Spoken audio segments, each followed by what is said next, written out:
আমার আল্লাহ জাহান্নামও বানিয়েছে মানব জাতির জন্য। আল্লাহ জাহান্নামে রেখে দিয়েছে আযাব ও কঠিন শাস্তি। এই তো নাকি জাহান্নামের শাস্তি, জান্নাতে আল্লাহর পয়গম্বর হযরত নবী মুসা আলাইহিস সালাম নবীকে ডেকে বলে, হুজুর আমার আল্লাহ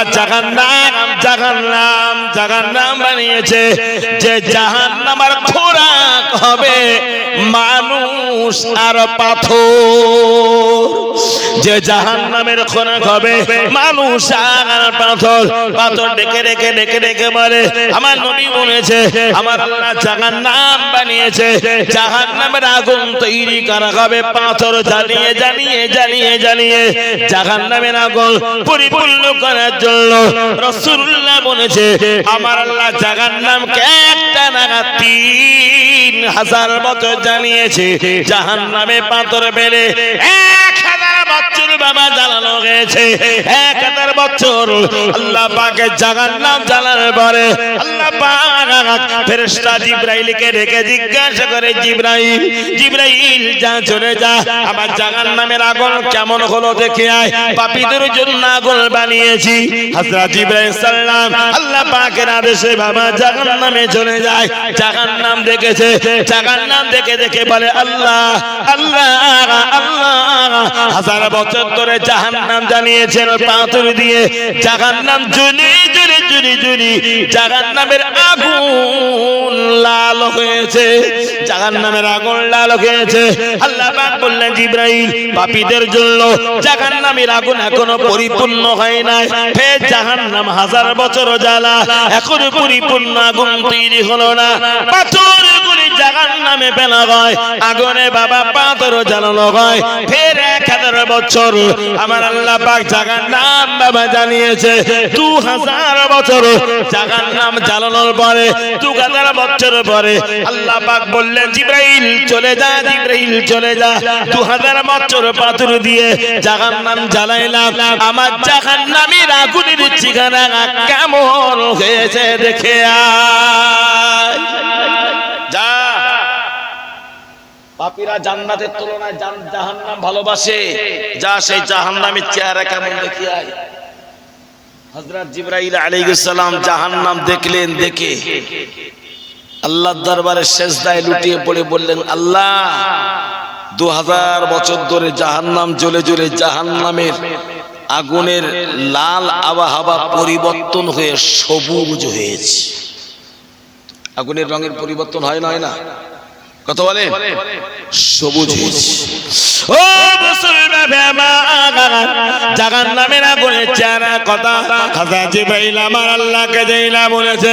আল্লাহ পাক হযরত জিবরাইলকে ডেকে বললেন, জিবরাইল পাপীদের জন্য জাহান্নাম এখনো পরিপূর্ণ হয় নাই, জাহান্নামের আগুন এখন তপ্ত হয় নাই, ফের 1000 বছর জাহান্নাম জ্বালা পাথর জ্বালিয়ে জাহান্নামের আগুন পরিপূর্ণ কর, উত্তপ্ত কর, ফের আবার বাবা 1000 বছর ধরে আল্লাহ পাকের জাহান্নাম জ্বালানো হলো। 3000 বছর ধরে জাহান্নাম জ্বালানো হয়েছে। 3000 বছর পরে আল্লাহ পাক ডেকে বলল জিবরাইল চলে যা, 3000 বছর জাহান্নাম জ্বালিয়েছি, আমার জাহান্নামে কেমন হলো দেখে আয়। আল্লাহ পাকের আদেশ হয়েছে, হযরত জিবরাইল সাল্লাম জাহান্নাম দেখতে গিয়েছে। বাবা জাহান্নাম দেখে আল্লাহ দরবারে সিজদায় লুটিয়ে গিয়েছে, আর আমার আল্লাহকে বারবার ডেকে বলে আল্লাহ আল্লাহ আল্লাহ আল্লাহ, আপনি পাপীদের জন্য আপনার জাহান্নাম বানিয়েছেন। আল্লাহ পাপীদের জন্য 3000 বছর ধরে আল্লাহ জাহান্নাম জ্বালিয়েছেন পাথর দিয়ে। আল্লাহ প্রথম 1000 বছরে জাহান্নামের আগুন আমি লাল দেখেছিলাম, 2000 বছর জাহান্নামের আগুন আমি সবুজ রঙে দেখেছিলাম। ও রব্বুল রব্বুল আলামিন আল্লাহ সেই জায়গার নাম 3000 বছর ধরে জ্বলে জ্বলে জ্বলে জ্বলে জ্বলে জ্বলে জাহান্নামের আগুন এতটা কালো হয়েছে, গোটা জাহান্নাম এত কালো কদাকার কস্ত্রী খেয়েছে, হাতের আঙুল যতটা পাশাপাশি জাহান্নামীরা যদি এতটুকু পাশাপাশি থাকে, কোন জাহান্নামী কে দেখতে পাবে না। আল্লাহ মানুষেরা যদি পাশাপাশি থাকে কেউ কাউকে দেখতে পাবে না, পাবে না, পাবে না। আল্লাহ জাহান্নামে এতটা অন্ধকার কালো গিয়েছে, মহান আল্লাহ বললেন জিবরাইল আমার নাফরমান বান্দা বান্দীদের জন্য এবার জাহান্নাম পরিপূর্ণ হয়েছে।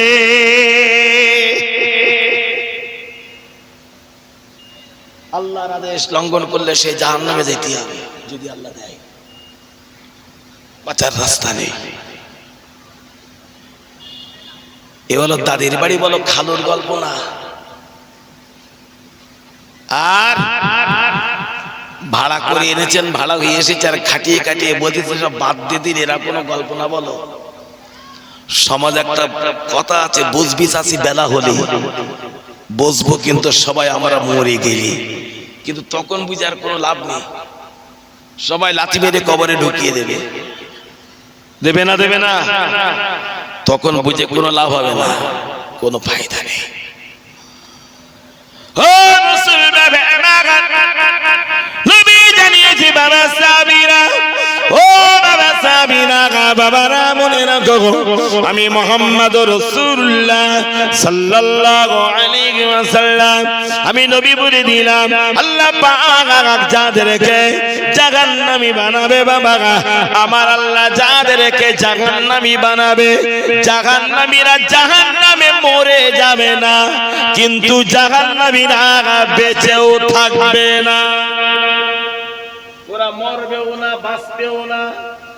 তার মানে দুনিয়ার আগুনে কেউ যদি পুড়ে যায় সাথে সাথে মরে যাবে, যাবে না, যাবে না। রাসূল বললেন জাহান্নামীরা মরবেও না, বাঁচবেও না। তাহলে কি?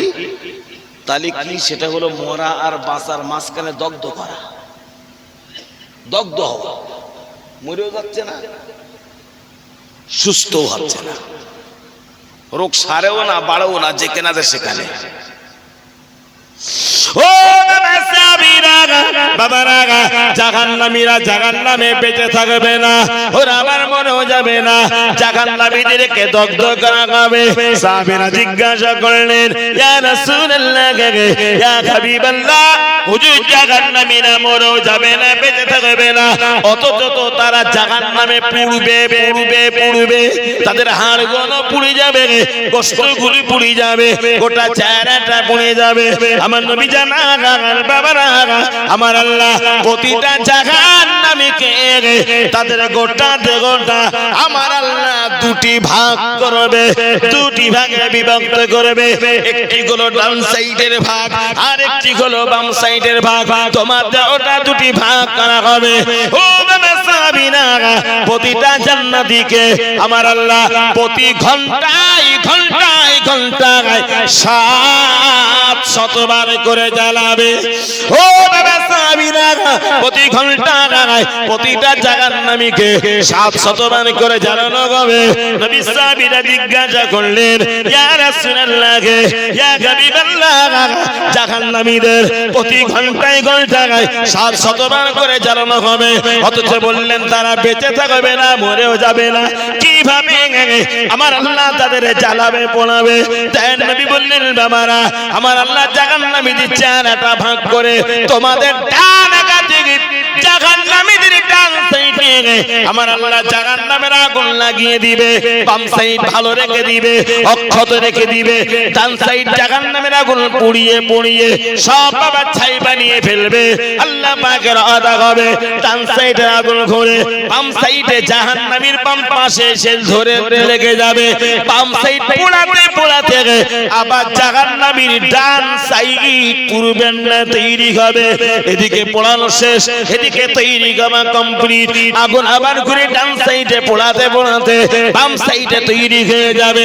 আল্লাহ পাক প্রতিটা জাহান্নামীকে জাহান্নামে এইভাবে আযাবে গ্রেফতার করবে।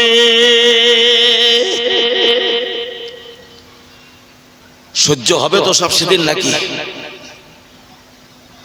লোকে বলে কবরে আযাব হয়, এটা হয় সেটা হয়, কত কবর খুঁড়তে খুঁড়তে কত হাড় গোড় দেখা যায়, কোনোদিন তো আযাব খুঁজে পেলাম না, তাই তো দেখা যায় না তো কবরের আযাব।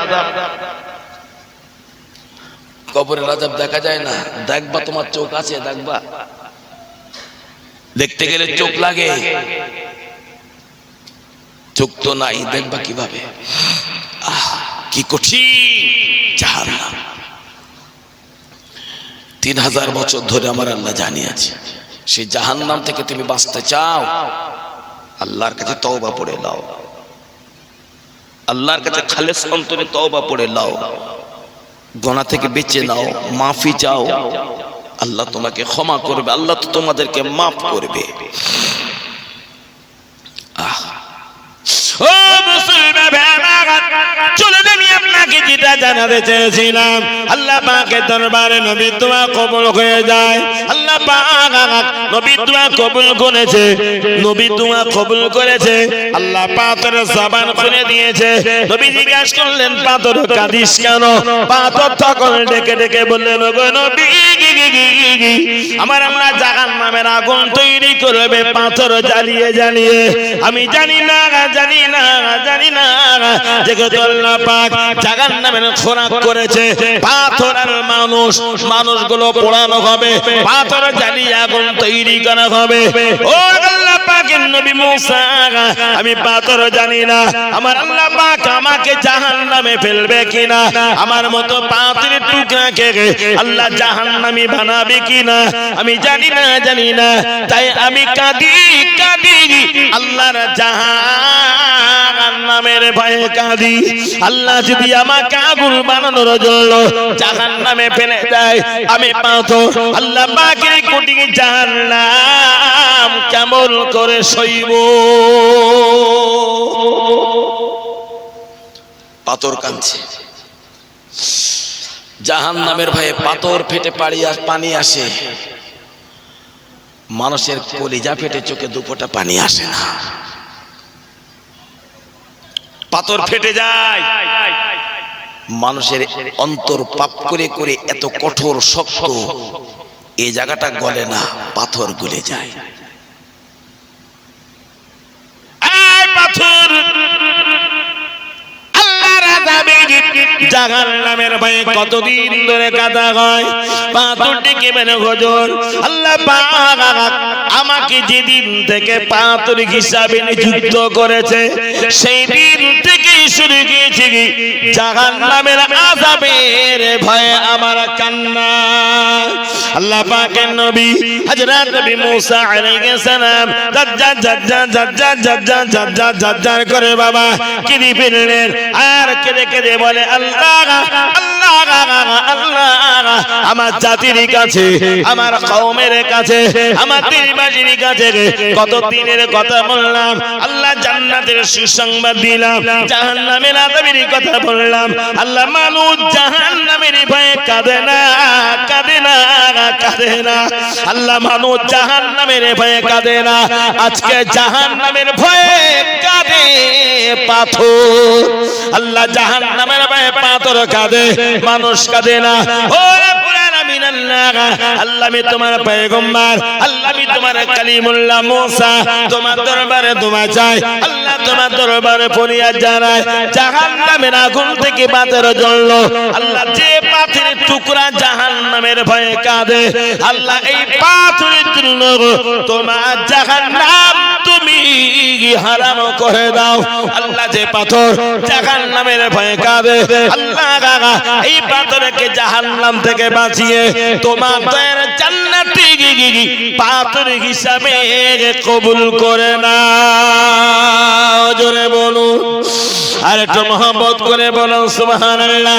পাথরের জন্য আল্লাহ পাকের পয়গম্বর হযরত নবী মুসা আলাইহিস সালাম এভাবে যখন দোয়া চাইলেন, আল্লাহ পাক হযরত নবী মুসাকে ডেকে বলে, মুসা পাথর কেন কাঁদে, কিসের জন্য কাঁদে, কিসের আশায় কাঁদে? আমি আল্লাহ হলাম আলিমুল গায়ব, সব আমি জানি জানি জানি। তবে মুসা আমার পাথরের জন্য তুমি যখন দোয়া চেয়েছো, এই পাথরের টুকরাকে আমি আল্লাহ জাহান্নাম থেকে বাঁচিয়ে হেফাজত করে আমি আল্লাহ জান্নাতি পাথর হিসাবে কবুল করে নিলাম। আর একটু মহব্বত করে বলে, আল্লাহ যদি পাথরকে জান্নাতি বানিয়ে দেয়, আমরা যদি সবাই আল্লাহর কাছে জান্নাতের দাবি করি, আল্লাহ কি আমাদের কবুল করবে না? কথা বলেন না কেন? আল্লাহ আমাদের তো কবুল করবেন। কুনতুম খায়রা উম্মাতিন উখরিজাত লিন-নাস, কেননা আল্লাহ আমাদের সবচাইতে ভালো মানুষ বলেছেন, তোমরা পৃথিবীতে উত্তম জাতি।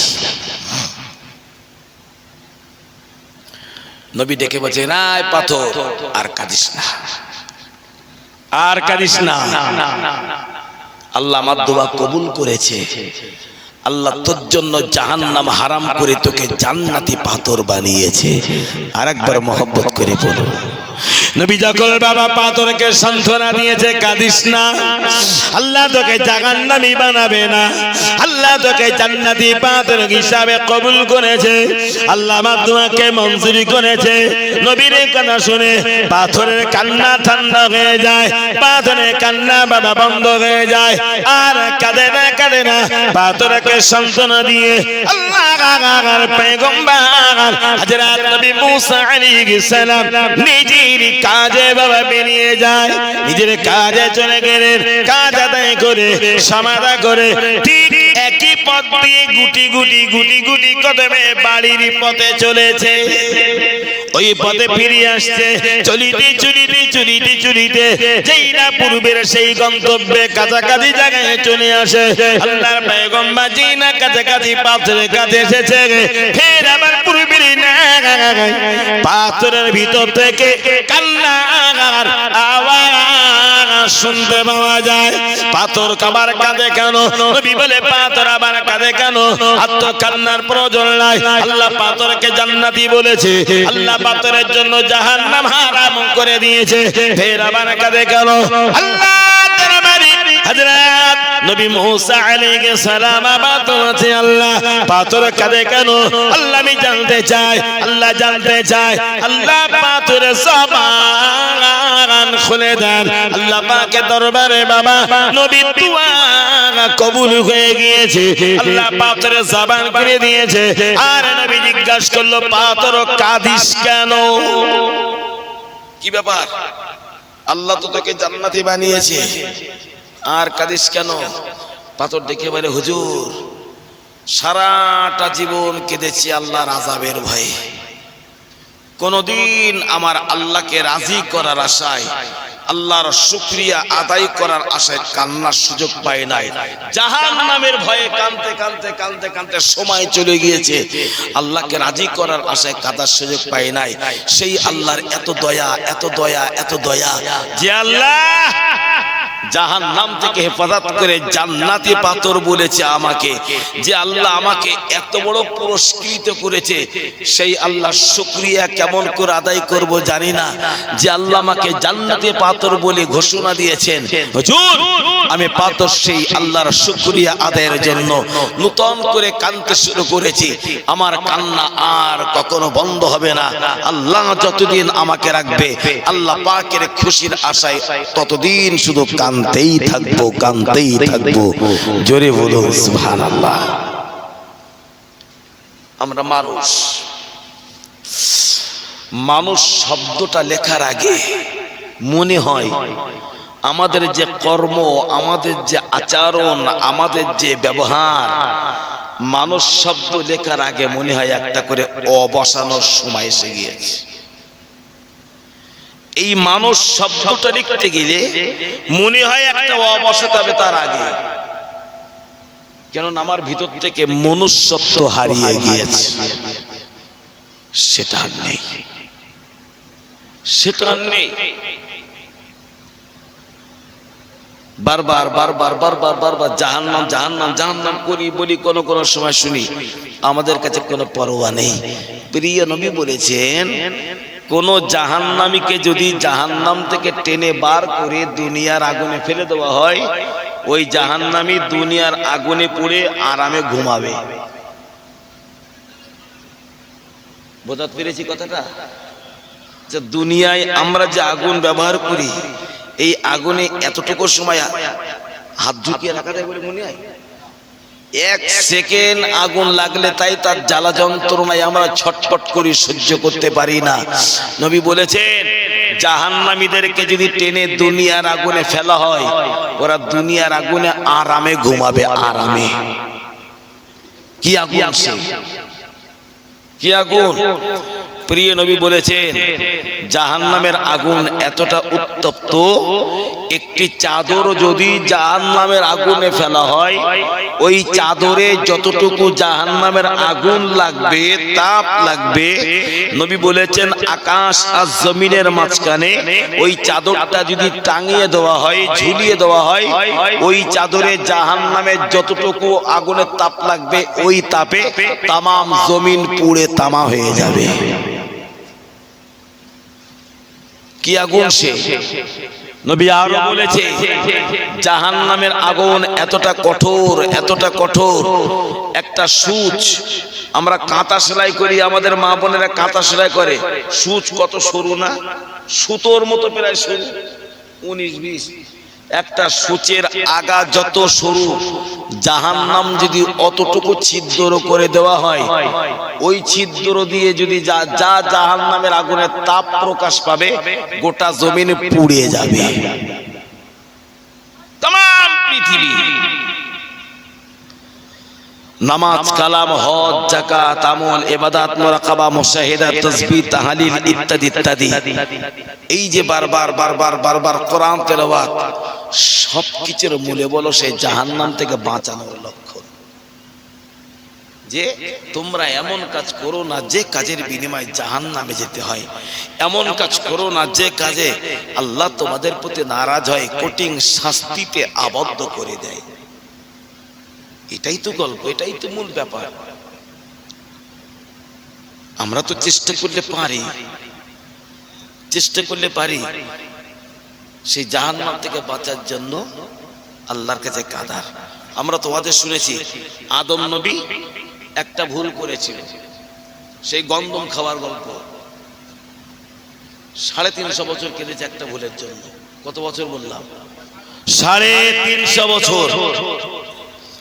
তারপরও নবীর দোয়া কবুল হয় না। হযরত নবী আদম আলাইহিস সালাম 350 বছর কেঁদে কেঁদে আল্লাহ পাকের আকাশের দিকে তাকিয়ে দেখলেন, আল্লাহ পাকের আরশ আজিমের গায়ে একটি শব্দ লেখা আছে, লা ইলাহা ইল্লাল্লাহ। পাশে আরেকটি শব্দ আছে, মুহাম্মাদুর রাসূলুল্লাহ। নবী আদম দেখলেন আমার আল্লাহর নামের সাথে আরেকটা নাম জড়িয়ে, কি ব্যাপার না জানি কতটা আল্লাহর প্রিয়, কাছের না হলে আমার আল্লাহ আরশের গায়েও তার নামটা লিখেছেন। সর্বশেষ নবী আদম বলেছিল, আল্লাহ তোমার আরশের গায়ে তোমার নামের সাথে যে নামটা আল্লাহ তুমি লিখে রেখেছো, ওই নামের ওসিলায়, ওই নবীর ওই নামের বরকতে আল্লাহ তুমি আমাকে ক্ষমা করে দাও। রব্বানা যালামনা আনফুসানা ওয়া ইল্লাম তাগফির লানা ওয়া তারহামনা লানাকুনান্না মিনাল খাসিরিন। নবী দোয়া চেয়েছেন, আমার নবীর নামের বরকতে আল্লাহ নবী আদমকে ক্ষমা করে দিয়েছেন। আর একটু মহব্বত করে বলেন, একটা গুনার জন্য আমাদের আদি পিতা আদম আলাইহিস সালাম এত বছর কেঁদেছে। আমরা তো কত গুনাহ করছি, কতটা কেঁদেছি। কাঁদবো কি? চোখে পানি নেই, কাঁদবো তো পানি নেই। মসজিদে বসে, মাহফিলে বসে, ইমাম সাহেবদের কাছে বসে কত দোয়া চাওয়া হয় জামাতবদ্ধ হয়ে, কিন্তু আমিন আমিন বলি সবাই, চোখের পানি খুঁজে পাওয়া যায় না। আমাদের চোখের পানিগুলো সব শুকিয়ে গিয়েছে শুধু দোষ করে করে, অন্যায় করে করে। সব এই জীবনটা কোনো ব্যর্থের জীবন, বেকার জীবন আমি আপনি তৈরি করেছি। তাই তো সবাইকে বলতে চাই, আসুন না আমরা সবাই নিজেরা গুনাহমুক্ত মানুষ তৈরি হই, উঠতে বসতে চলতে ফিরতে বেশি বেশি বেশি পরিমাণ আল্লাহ পাকের কাছে তওবা পড়ব। তওবা পড়লে আমার কি কোনো ক্ষতি আছে? না আছে সাংসারিক ক্ষতি, না আছে কাজের ক্ষতি, না আছে ঘুমের ক্ষতি, না আছে আমার আর্থিক অভাবের কোনো ক্ষতি। কোনো ক্ষতি আছে? কোনো ক্ষতি নাই। হাতে কাজ করব, পায়ে চলবো, সব কিছু করব। আমার জীবনে আমি বেশি বেশি পরিমাণ তওবা পড়ব। আমি যত বেশি তওবা পড়তে পারবো আল্লাহর কাছে আমি তত নিজেকে তত প্রিয় বানাতে পারবো। যত বেশি তওবা করতে পারবো তত প্রিয়। কেমন কেমন? ও মুসলমান ভাইরা, এই পৃথিবীর মাটিতে আল্লাহ পাকের একজন মাহবুব, আল্লাহর একজন পেয়ারা বান্দা ওলি ছিল, যার নাম হলো হযরত মালিক বিন দিনার। মালিক বিন দিনার রহমাতুল্লাহ আলাইহি, তিনি ছিলেন মালিক বিন দিনার তার জামানায় ছিল জগতের সবচাইতে বড় আলেম, শ্রেষ্ঠ আলেম। সবচেয়ে বড় আলেম ছিল মালিক বিন দিনার। ঘর থেকে বার হয়েছে, সফরে বার হলেন, পথে চলছেন, কোন একটা কাজে যাবে। হযরত মালিক বিন দিনার চলতে চলতে চলতে চলতে চলতে চলতে গোটা দিন পার হলো, সন্ধ্যা ঘনিয়ে এসেছে। কোথায় থাকবে? কোথায় বাবা থাকবে মালিক বিন দিনার? মসজিদে আল্লাহ পাকের মাগরিবের নামাজ আদায় করার জন্য মসজিদে হাজির হয়েছে। মাগরিবের নামাজ আদায় করলেন মালিক বিন দিনার। মসজিদ থেকে বাবা বার হয় না, ওই মসজিদে এশার নামাজ জামাতে আদায় করেছে। যাদের সাথে জামাতে নামাজ আদায় করেছেন মালিক বিন দিনারকে তারা কেউ চেনে না। মসজিদের ইমাম মুয়াজ্জিন ছিল যারা, মালিক বিন দিনার তাদেরকে ডেকে বলে, বাবারা বাবারা, আমি একজন বিদেশি মেহমান, দূরপাল্লার পথে বাবা চলেছি, চলিতে চলিতে চলিতে চলিতে রাত হয়ে গিয়েছে। একটা রাত তোমাদের মসজিদ আমাকে থাকার জায়গা যদি একটু দাও, ফজরের নামাজ আদায় করে বাবা চলে যাব। তোমাদের মসজিদে একটু একটা রাত থাকতে। মসজিদের কোন মুকাদ্দিমা মুজুরা বলে, না না না, বাইরের কোন মেহমানকে আমাদের মসজিদে থাকতে দেবার পারমিশন নাই, অনুমতি না। গায়ে দরজা লাগাবো, জানালা লাগাবো, চলে যান, মসজিদ থেকে বার হয়ে যান। হযরত মালিক বিন দিনার রহমাতুল্লাহ আলাইহি মসজিদ থেকে বাইরে বার হয়েছে বাবা। আর বলে, আল্লাহ আল্লাহ, আমি মালিক বিন দিনার তোমার দেবার আগতে চলেছি, কিন্তু মালিক বিন দিনারের তোমার ঘরে থাকার জায়গা হলো না। আল্লাহ একটু আমাকে জায়গা দিল না মসজিদে।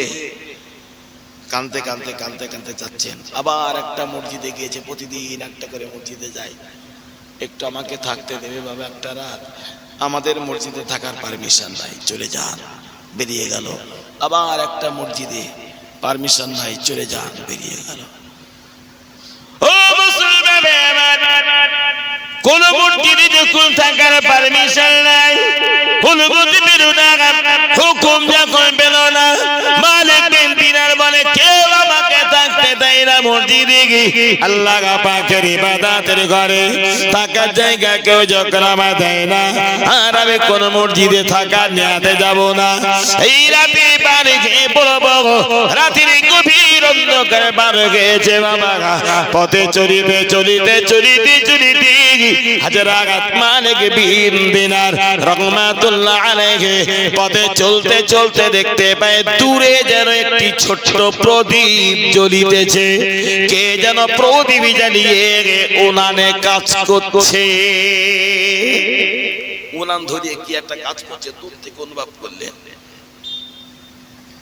হযরত মালিক বিন দিনার রহমাতুল্লাহ আলাইহি তখন ভাবছে, মসজিদে যখন আমার জায়গা হলো না, তো ওই দূরে কে একজন প্রদীপ জ্বালিয়ে উনানে কাজ করছে, একটু আস্তে আস্তে ওনার কাছে যাই, গিয়ে দেখি আমি তাকে বলবো তার ঘরে থাকবো না, যদি আমাকে ওই উনানের কাছে একটু থাকতে দেয়, ওই উনানের আগুন দেখে দেখে উনানের কাছে দাঁড়িয়ে বসে বসে রাতটুকু পার করব।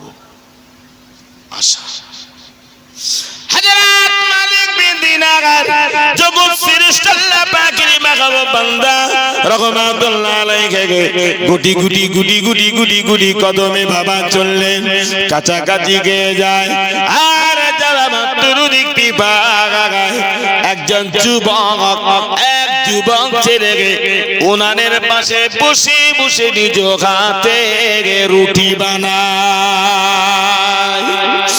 এক যুবক ছেলে উনানের পাশে বসে বসে নিজ হাতে রুটি বানায়। সালাম কালাম হয়ে গেল, কেউ তো তিনিও তো মালিককে চেনে না। জিজ্ঞাসা করে, কে বাবা আপনি? ও বাবা যুবক, বাবা ছেলে আমি একজন বিদেশি মেঘামাল বাবা, কেউ আমাকে থাকতে দেয় না, দূর সফরে বার গিয়েছি বাবা, একটা রাত তোমার উনানে ধারে আমাকে বসার জায়গা কে বাবা করে দিতে পারো? উনানের ধারে আগুন দেখে দেখে রাতটুকু কাটাবো, ফজরের রক্তে বাবা চলে যাব, একটু কি বাবা তোমার উনানের ধারে আমার জায়গা করে দিবে? যুবক ছেড়ে বললেন, আপনি থাকুন, উনানের ধারে কোনো আপত্তি নাই।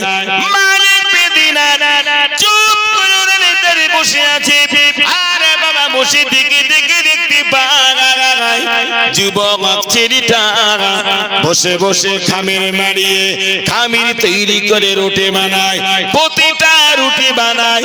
মালিক বিন দিনার দেখতে পায় যুবক ছেলেটা একটা করে রুটি বানায় আর জবানে বলে আস্তাগফিরুল্লাহ, আবার একটা রুটি বানায় বলে আস্তাগফিরুল্লাহ, রুটি বেলে আস্তাগফিরুল্লাহ, রুটিটা গুনে ছাকে বলে আস্তাগফিরুল্লাহ, প্রতি রুটিতে রুটিতে রুটিতে রুটিতে আস্তাগফিরুল্লাহ আস্তাগফিরুল্লাহ আস্তাগফিরুল্লাহ এতটুকু শব্দ উচ্চারণ করে। যুবকের জবানে আর কোনো অন্য শব্দ নাই, শুধু আস্তাগফিরুল্লাহ। দীর্ঘ সময় ধরে রুটি বানিয়েছে। মালিক বিন দিনার রহমাতুল্লাহ আলাইহি বারবার দেখে যা শুনেছে, শুনে বললেন, ও বাবা ছেলে, বাবা যুবক, আমি অবাক হয়ে গেলাম, হাতে বাবা তুমি রুটি বানাও আর জবানে শুধু আস্তাগফিরুল্লাহ আস্তাগফিরুল্লাহ আস্তাগফিরুল্লাহ। এটা বলো কেন বাবা, এটা বলো কেন, বারবার আস্তাগফিরুল্লাহ পড়ো কেন? প্রতিটা রুটিতে আস্তাগফিরুল্লাহ বাবা পড়ো কেন? কি খবর? ও বাবা মেহমান, আমি কেন আস্তাগফিরুল্লাহ পড়ি আপনি আমাকে চিনতে জানতে চান, আপনি আমাকে জিজ্ঞাসা করতে চান, তবে আস্তাগফিরুল্লাহ পড়ার কারণ একবার শোনো। আমি ছেলে, আমি যুবক, আমি যুবক, আমার জীবনে এত আস্তাগফিরুল্লাহ পড়েছি আল্লাহ দরবারে, এত এত এত পরিমাণ তওবা আল্লাহ দরবারে পড়েছি। উঠতে বসতে চলতে ফিরতে শুতে কাজ করিতে করিতে আমার জবানে আস্তাগফিরুল্লাহ বন্ধ হয় না। আমি যখন রুটি বানাতে বসি প্রতিটা রুটিতে রুটিতে রুটিতে রুটিতে আমি আস্তাগফিরুল্লাহ পড়ি। আমি আস্তাগফিরুল্লাহ পড়ে যখন যে কাজ করি আস্তাগফিরুল্লাহ বলে আল্লাহ দরবারে যখন যে দোয়াটা যায়, আমার আল্লাহ পাক আমার জীবনের প্রতিটা দোয়া কবুল করে নেয়। জোরে বলো, আর একটু মহব্বত করে বলো সুবহানাল্লাহ। যখন যে কথা আমি আমার আল্লাহকে বলি বাবা, সব কথাগুলি আল্লাহ পাক আমার জন্য কবুল করে নেয়। যখন যে দোয়া চাই আল্লাহ দরবারে আমার দোয়া কবুল হয়ে যায়। বাবা মনে রাখো, আমি আমার জীবনে এত আস্তাগফিরুল্লাহ পড়েছি, তওবা পড়েছি, আল্লাহ পাক আমাকে মুস্তাজাবুদ দাওয়া বানিয়েছে। জোরে বলুন, আল্লাহ পাক আমাকে মুস্তাজাবুদ দাওয়া বানিয়েছে। মুস্তাজাবুদ দাওয়া কাদের বলা হয়? যাদের প্রতিটা দোয়া আল্লাহর দরবারে কবুল হয়, তাদের মুস্তাজাবুদ দাওয়া বলা হয়। আল্লাহর কাছে দোয়া চাইতে দেরি হলো আল্লাহকে ডাকতে দেরি হয় মুস্তাজাবু দাওয়া যারা হয় আল্লাহ দরবারে তাদের ডাক কবুল হতে দেরি হয় না কিন্তু হুজুর মনে রাখো আমি আপনার চিনি না জানি না तमाम জীবন ধরে যত কথা বলেছি আল্লাহ দরবারে যত দোয়া করেছে আল্লাহ পাক আমার জীবনের সব দোয়া কবুল করেছে কিন্তু আমার একটা দোয়া জানি না আজ আমার আল্লাহ কবুল করে নাই আমার জীবনের প্রতিটা মুহূর্তে দোয়া কবুল হয়েছে শুধুমাত্র একটা দোয়া আল্লাহ দরবারে কবুল হয় নাই জিজ্ঞাসা করলেন বাবা কোন দোয়া তোমার কবুল হলো না আল্লাহ পাকের কাছে ওই সময় যুবক ছেলেটা ডেকে বলে হুজুর আব্বা জানের কাছে শুনেছিলাম আব্বা জান আমাকে ডেকে ডেকে বলেছিল বাবা ছেলে বর্তমানে জামানার জগৎ শ্রেষ্ঠ সবচাইতে যিনি বড় আলেম তিনি হলেন মালিক বিন দিনার আমি আমার বাবার কাছে মালিক বিন দিনারের নাম শুনেছি মালিক বিন দিনার আল্লাহ পাকের আবেদে বান্দা মালিক বিন দিনার আল্লাহ পাকের প্যারা বান্দা জামানার সবচাইতে বড় আলেম আমার আল্লাহ নাকি মালিক বিন দিনারকে বানিয়েছে এটা আমি আমার বাবার কাছে শুনেছিলাম তাই আমি আল্লাহর কাছে বলেছিলাম আল্লাহ জামানার বড় আলেম মালিক বিন দিনারের সাথে দেখা করতে যায় হুজুর কতবার বলেছি কত দোয়া করেছি মালিক বিন দিনারের সাথে দেখা করতে চাই আজও সেই জামানার বড় আলেমের সাথে আমার দেখা হলো না এই দোয়াটা অন্যথায় সারা জীবনের সব দোয়াগুলো কবুল হয়েছে ও মুসলমান যুবক ছেলে যখন কথা বলেছি বাবা হযরত মালিক বিন দিনার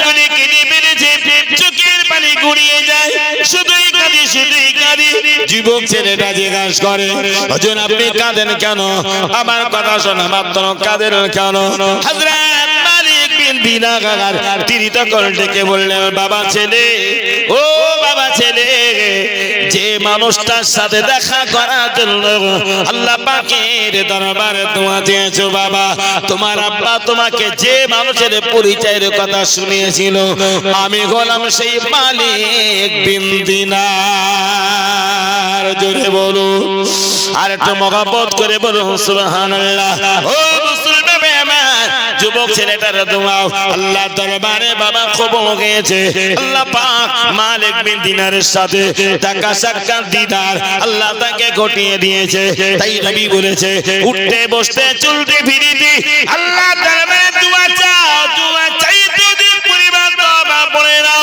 যখন যেটা আমার আল্লাহকে বলে বেগে আগে তওবা পড়ে নাও আল্লাহ দরবারে ক্ষমা চেয়ে নাও যত বেশি তওবা পড়িবে আল্লাহ পাক তত তোমার প্রতি খুশি হবে যত বেশি তওবা পড়বে আল্লাহ তোমার উপরে তত রাজি হবে নবী জানিয়েছে বাবারা ও বাবা সাহাবীরা আমি মুহাম্মদ রাসূলুল্লাহ তোমাদেরকে বাবা জানিয়ে দিলাম আল্লাহ দরবারে যদি বাবা তওবা পড়া যায় আল্লাহ পাক তওবাকারীর তওবার বিনিময় আমার আল্লাহ তাকে কয়েকটা পুরস্কার দেন এক নম্বরে নবী বলেছে আল্লাহ দরবারে বেশি পরিমাণ তওবা পড়লে আমার আল্লাহ তওবাকারীর জীবনের সব গুনাহগুলোকে আমার আল্লাহ মাফ করে দেয় জোরে বলুন ও বাবা সাহাবীরা বাবারা আমি মুহাম্মদ রাসূলুল্লাহ সাল্লাল্লাহু আলাইহি ওয়াসাল্লাম আমি নবী দুই নম্বরে জানিয়ে দিলাম আল্লাহ দরবারে যদি বাবা বেশি পরিমাণ তওবা পড়া যায় আমার আল্লাহ তওবার বরকতে তওবাকারী দুনিয়াবী জীবনে সাংসারিক অভাব-অনটন দূর করে আমার আল্লাহ রুজিতে বরকত দিয়ে দেয় আর একটু মহব্বত করে বলুন সুবহানাল্লাহ আমার নবী বলেছেন বাবারা ও বাবা সাহাবীরা আল্লাহ দরবারে যদি বেশি পরিমাণ তওবা পড়া হয় আমার নবী তিন নম্বরে বলেছে তওবাকারীর মরণটা আমার আল্লাহ আসানির মরণ দিয়ে দেয় ও বাবা সাহাবীরা চার নম্বরে আল্লাহ দরবারে যদি বেশি পরিমাণ তওবা পড়া যায় আল্লাহ দরবারে যদি ওই পরিবার বাবা তওবা পড়া যায়, আল্লাহ পাক কিয়ামতের কঠিন দিনে তওবাকারীর ডান হাতে আমল নামা উঠিয়ে দেয়। তার নবী মুহাম্মদ রাসূলুল্লাহ সাল্লাল্লাহু আলাইহি ওয়াসাল্লাম আমার নবী বললেন, ও বাবা সাবিরা, বাবারা বাবারা, 5 নম্বরে আল্লাহ দরবারে যদি বাবা বেশি পরিমাণ তওবা পড়া যায়, আল্লাহ পাক তওবার বিনিময়ে তওবার বরকতে 5 নম্বরে আমার আল্লাহ তওবাকারীর উপরে খুশি হয়ে জাহান্নাম আল্লাহ হারাম করে দিয়ে রহমতের দয়ার জান্নাতের মেহমান বানিয়ে দেয়। আল্লাহুম্মা সাল্লি আলা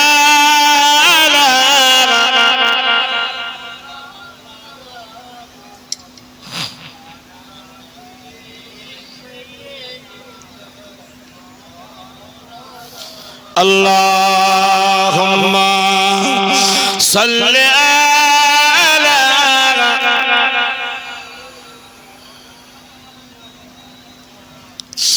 وعلى آله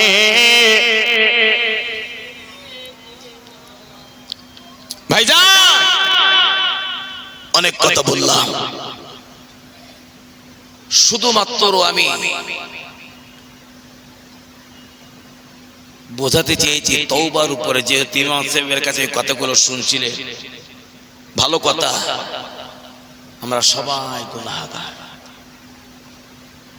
পৃথিবীতে রাহাজানি বাহাদুরি আল্লাহর কাছে কোনোটাই পছন্দনীয় নয়।